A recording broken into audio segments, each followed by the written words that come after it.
3 transmissions, 1 aluminum case. Nothing on the outside tells them apart. General Motors built the aluminum case 4-speed in Muncie, Indiana from 1963 through 1974. It replaced the iron-cased Borg Warner T10, and it went into 4 GM divisions. M20, M21, and M22 are not model names. They are option codes: wide ratio, close ratio, and heavy-duty close ratio. Welcome back to Big Block Radio, the hobby calls. That last one, the Rock Crusher.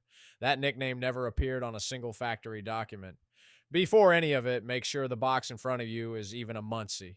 Count the bolts on the side cover. 9 is a Borg Warner. 7 is a Muncie or a Saginaw. A Muncie has a drain plug. A Saginaw has only the fill.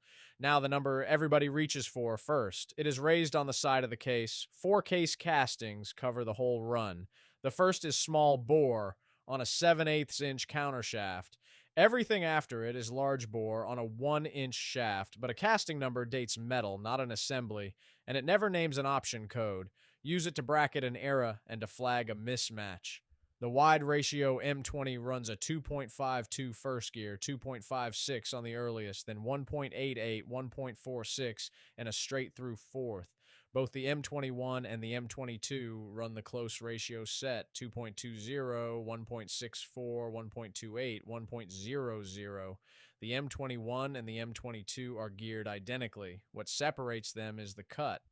The M22 uses a helix angle closer to straight than the other 2 gear sets. That cuts the thrust thrown at the case and the bearings and puts more tooth into mesh. The price is noise, and that whine is what the Rock Crusher is famous for. Every chart publishes the same quick test. Count the grooves machined into the input shaft. 2 grooves means M20, 1 means M21, none means M22.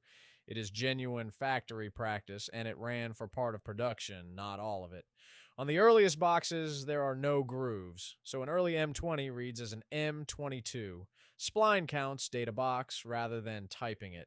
Through 1970, the input had 10 splines. For 1971, it went to 26 across the board. Now the stamping that does the job. It sits on the passenger side of the case. It begins with the letter P, and that P stands for the Muncie plant. From 1963 through 1966, the code is a P and 4 digits, month and day with no year.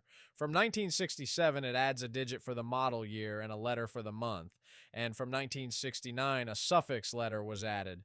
A for M20, B for M21, C for M22. The stamping that types a Muncie arrives in 1969. Before that, you pull the cover and count teeth. Read every number correctly, and you have established what is under the car today. These boxes have been swapped, rebuilt, and recased for 50 years.